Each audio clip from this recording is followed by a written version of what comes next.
Welcome to Our Girl Relationships. We talk about the problems people face in their day to day lives. Let's start with the video. I, female 30, met my husband, male 33, Joseph, in our neighborhood. He had just moved in there with his family, and even though we were in different high schools, I decided to approach him and we began talking. We became great friends, but it wasn't until 3 years later that I had gotten into college when Joseph really asked me out. We were in the same college. He was 2 years ahead of me, and the fact that we hung out a lot more because of that, I said yes when he asked me on a date, and as it turned out, that we were even better as a couple. Even perfect, I'd say. It was like we were so different, but our differences really complemented each other. Like my talkative side went along great with his quiet side, and so much more. In this way, our friendship that had turned into a relationship after about 6 months of seeing each other bloomed into something extremely beautiful. So much so that we got engaged right after getting out of college, and everyone around us was so supportive of that. As all of this went on and my relationship with Joseph progressed and went through the phases that all relationships go through, my sister, Mariella, had been living in Europe all along. She left the house for college when she was 17, even got into one but couldn't sustain herself even for a couple of years. She immediately dropped out by the end of the second semester. It wasn't surprising to us though, because that all is just very typical to her. It just gave an insight into what kind of a person she is. So after dropping out, Mariella got with her very rich boyfriend that she had met in her college itself and started living with him. We knew nothing about this guy. All we knew was that he had a lot of money because the girl who had left with just enough money that would get her through a year in college was now driving expensive cars, going to expensive salons, buying expensive clothes and such. And with her change in lifestyle, her communication towards us changed as well. As each day passed by, she had started contacting us less and less, telling us less and less about her life, even when my parents expressed their concerns towards her living with a guy who we knew nothing about. And eventually, boom, it all just stopped. Honestly, I was glad about it all because Mariella was never, ever a great person, at least in my eyes. Ever since I can recall, she had always thought of herself as a person who thought had an edge over the others simply because she had the looks, and she used it so much to make everyone around her feel horrible about themselves simply because of that. But in all honesty, she had nothing outside her looks. Her grades were terrible, she was entitled AF, and was just a horrible person overall. It was outside, though, and in front of me, because to my parents and my other elder siblings, she was like the perfect angel sent from heaven with her looks, kindness, and everything. Only I knew what she was like underneath because I was the one who truly had to go through her torment after all. So when every time my family would mourn the loss of her, I would really try to pretend that I cared and stuff, but of course, only I knew that there wasn't a day in my life that I was grateful that she wasn't around me anymore. It wasn't like I didn't have concerns for my own, though, because I thought this phase of hers would eventually fade away and she would definitely return one day or the other, but nope. Years upon years passed. Joseph and I even got married, and Mariella was nowhere to be seen. And of course, there wasn't anything we could do because every time we tried to contact her, we knew she had seen our attempts but couldn't care less to respond. Hell, we even sent over cops once to do a wellness check on her, and that was the day my parents had their heart broken as they were informed by the cops that she was all well and good, just not interested to keep in touch with them. Not gonna lie, that day I felt bad for them as well. But of course, that was just me having a sense of humanity in me, unlike them, who have and had absolutely no care in the world about anything except their princess. Well, years and years passed, and eventually Mariella did contact my parents. She just spoke to them over Facebook once in a blue moon, and honestly, by the way it looked, it was obvious that she just wanted to flex her lifestyle to them, but they seemed happy at that too, and so I let it be. focusing on my marriage with Joseph, which has been going so well.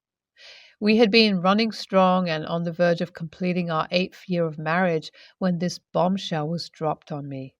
You see, pandemic had brought some obvious tension and conflict between Joseph and I. We had a lot of arguments, at least when you compare it to how we were before. It was all understandable because these arguments were nowhere close for it to be called a sign of a toxic relationship. And I thought we were doing an amazing job getting over our differences through therapy, but nope, that was far, far from the case.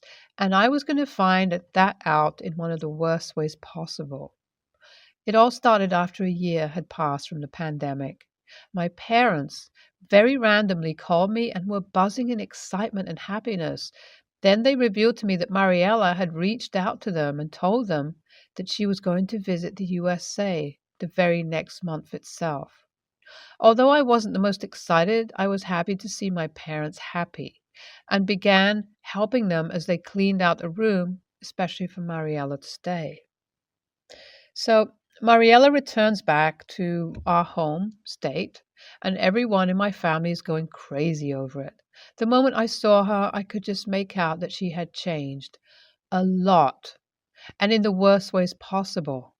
I'm not even going to try to get into that because honestly, that alone would take up the entire post. But yeah, she was back and everyone began spoiling her. And soon enough, watching everyone do that, my husband too jumped on the train and started to change his behavior toward her. He went from being formal to speaking highly of her because she had gone through so much.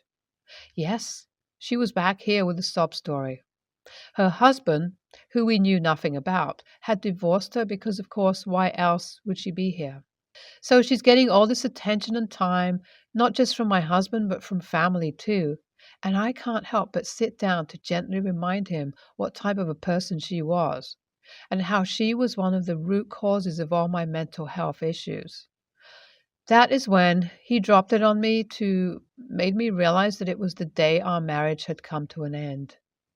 He started screaming at me, telling me how I'm just a jealous B word because Mariella is just better than me, and how I just can't see him and her happy to form a bond. I was left stunned, and I just knew what to ask him. I asked him if he was in love with her, and after a long pause, I knew I had gotten my answer. I left the house that day itself as Joseph left the house to live with Mariella. You know what the nail on the coffin was, though? The fact that none, I mean none, of my family reached out to me. Needless to say, I was heartbroken and lonely to the max. I had no one except for friends who tried their level best to be there for me. Well, it wasn't like I could do anything about it, though, and so I started to try and live life, accepting the reality until last week when my ex-husband showed up to my house in the middle of the night, banging on my friend's door. The moment she opened it, he began demanding for me, and the moment he saw me, he began crying like an actual baby. He was pretty drunk and began senselessly talking about things.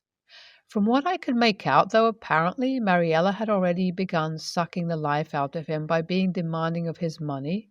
And of course, to me, she was just going along with her plan, but to my ex-husband, who I had very clearly warned about her behavior, was surprising. I simply just laughed at his face when I heard all of this because, to me, obviously, this all wasn't even a bit shocking and just shut the door on his face. After knocking a couple of times, he gave up too and left. That is when my issue arises, though, because the very next day, my phone started blowing up with messages from his side of the family, blaming me for giving up on our marriage so easily, expressing their disappointment in me. Although I immediately put my foot down and reassured myself there's a slight bit of conflict in me, so Reddit, AITA, I decided to call up my ex-mother-in-law to tell her to put a stop on all the spam because I had enough trying to get back to them all. I told her that the fact that her son was a cheat wasn't on me, and upon hearing that, she was pretty damn dumbfounded, as if she had no idea what I was talking about. So she asked me about it, and I asked her back instead what she thought was the reason behind our separation. After a couple of minutes of silence, she told me that it would be better if we could meet and talk somewhere out, and honestly, that was a good idea. My ex mother in law is a pretty level headed woman, so I hope this conversation ends up being fruitful. Furthermore, I decided to shoot Mariella's supposedly ex husband, who still has pictures of them up on his account, lol, a message on Facebook. I explained to him who I was, what I was messaging him for, and stuff in brief. I haven't received a response as of yet, but whenever I do, I would definitely update you all. Hi, all. I met up with my ex mother in law today. So basically, the meeting with my ex mother in law revealed a lot. And honestly, all good for me because it just gave me more of a reason to want to move on from Joseph.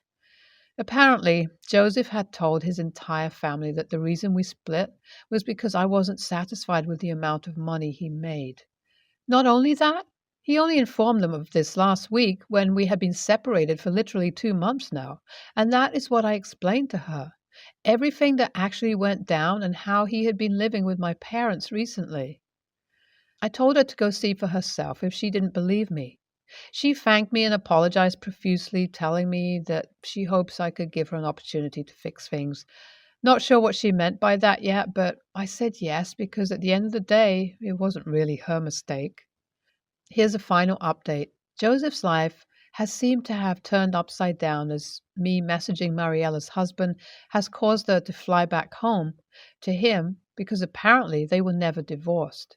Mariella was only here to make some money from my parents and Joseph, who both agreed to pay for her college and also help her with the down payment of a house. Furthermore, Joseph's parents and family, upon finding out about his infidelity, decided to cut him out completely, even kicking him out of the house we both used to live in because it belonged to them.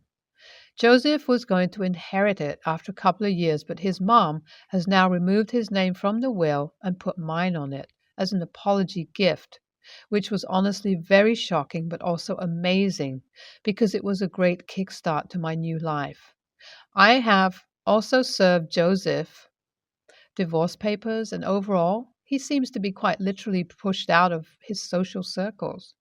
My parents, too, don't want anything to do with him, and of course, me, because we're the ultimate cause of them losing their daughter once again, which I honestly don't believe and never would. Lastly, I want to thank you all for your amazing support and advice.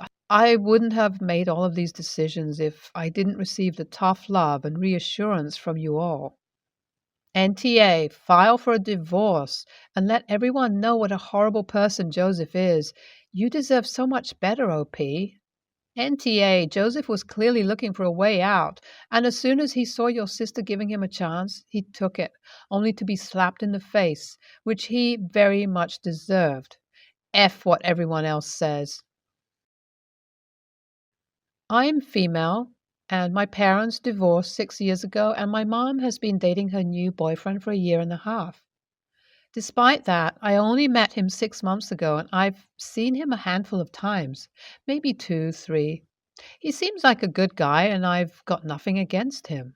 Now, I spend half the month with mom and the rest with my dad.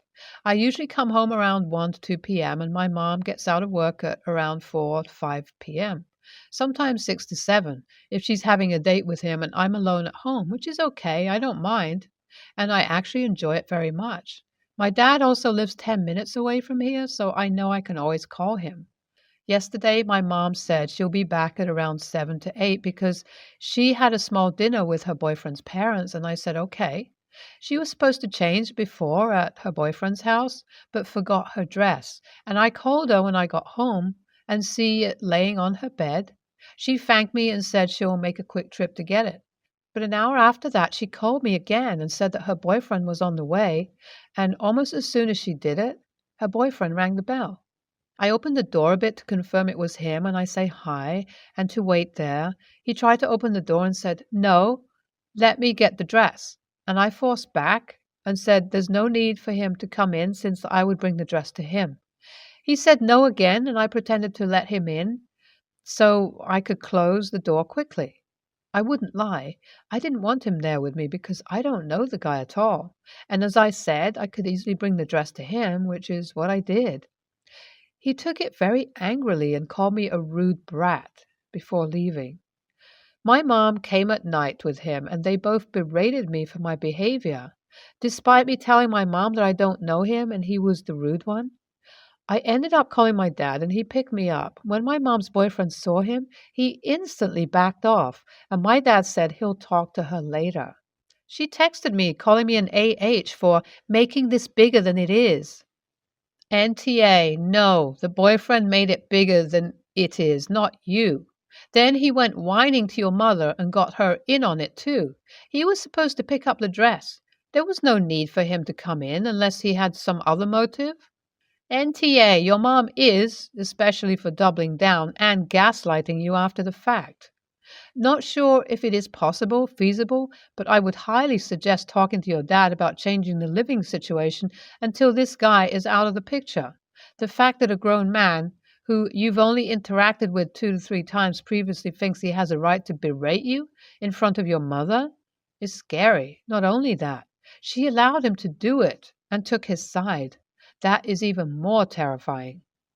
People rarely show their worst behavior the first time they explode, which means he is likely capable of more aggressive reactions down the road, and she basically signaled her willingness to allow it.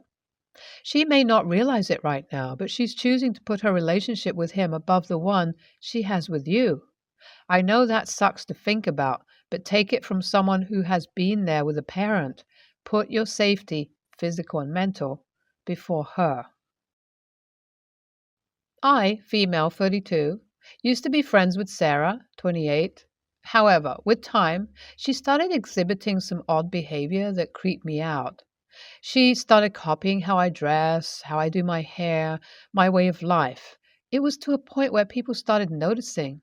Sarah and I worked together, and I didn't want to cause any issues at work, so instead of doing any sort of confrontation, I simply slowly distanced myself, and we mostly see each other at work, occasionally at some work night outs. She still copies my looks, but since she doesn't know much about my life beyond what she hears from others, she can't do much else. E.g., I don't see her at 5 a.m. at my gym's swimming pool when I am going for a swim, despite her living at the opposite end of town and using a different gym before. Sarah just moved into her new, freshly renovated house. She invited our whole department for her housewarming party, and I couldn't really say no, and since everyone was going, I was fine with being there. When I entered her house, I felt like I was entering a distorted copy of my own house. She copied my house design as closely as she could. Obviously, she wasn't able to copy everything down to a T for various reasons, but she was pretty darn close. It felt so surreal and odd. It was like I was at my own house, but at the same time I wasn't. I tried to ignore it, and since I only saw the ground floor, I didn't want to jump to any conclusions, but my other coworkers, those who have seen my house, mentioned the similarities to me. We all got pretty drunk, and at one point I needed to go to the toilet. The downstairs one was occupied, and Sarah told me that I can go upstairs. I went with another coworker as she needed a toilet too. Walking upstairs, things gotten even more creepy. Her carpets, her paint, her decorations, her furniture, everything kept matching my decor. I mentioned it to my other coworker, and she said that she noticed but didn't want to bring it up. When I was waiting outside the toilet, I decided to snoop a little, which may make me an a-hole as well, and I entered her bedroom. It was bloody identical to mine, down to a blanket on her bed and books on her bedside table. Heck, she even arranged her wardrobe the same way I have mine. Told you I snooped. I was done, and clearly alcohol gave me courage. I went downstairs and went ballistic, shouting at her to stop being an effing creep and to stop copying me with everything I do. I grabbed my stuff, told her to get a life, and left her house. A few coworkers followed me, trying to comfort me. She's been trying to contact me since then, messaging me that it was her private bedroom and I wasn't supposed to see that, and I should have never have been creeping in her house, and what an a-hole I was for shouting at her and making a scene in her own house. I do feel bad for causing a scene, but I must say it creeped me out. I'm not proud of losing control, but before I replied to her, was I really the a-hole here? You. Had she seen your bedroom? How did she know your wardrobe scheme? Can you remove her from your life completely? NTA, that's terrifying.